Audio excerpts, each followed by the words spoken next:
Hello guys! Mag-add-add na po tag sibuyas bombay para sa ato ang healthy diet lifestyle. So, ingon ani na gyud siya magbuhat tag salad jud sa atong kaugalingon nato, no? Healthy lifestyle jud siya. Charot. Dayon, mao na ni siya nagsinugdanan na gyud ni akong kasakit sa akong mata, nagsinugdanan na gyud siya gangisi-ngisi. O para na gyud na sa atong kanunon nato karon.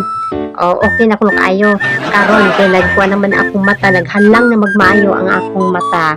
Gigitabunan na gyud na ako nga akong sanina sa akong mata para di gyud mapiskan. Then human na gyud. Hapit na gyud mahuman. Jaron. Bitaw, hapit na gyud mahuman na gyud ning ato ang pag-add gyud nato gyud diri kay perti nangulasik na gyud. After that, charot, mana na gyud. Mauna gyud ni ato ang salad. So here you go.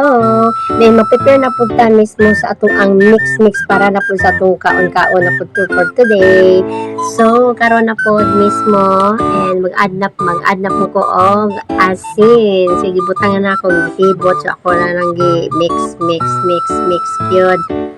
So, mauna siya. Gagi mix gyud nako. Kulo katawa pa kadayo. Hoy, mura mga minit.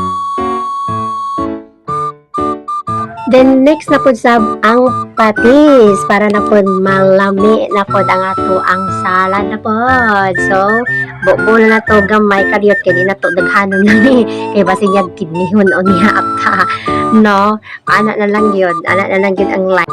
Dayon gi-mix na po na po usab na po kay aron na po malami na po ng ato ang templada na po. So here you go, nag-usik-usik pa, balik kumihana ka.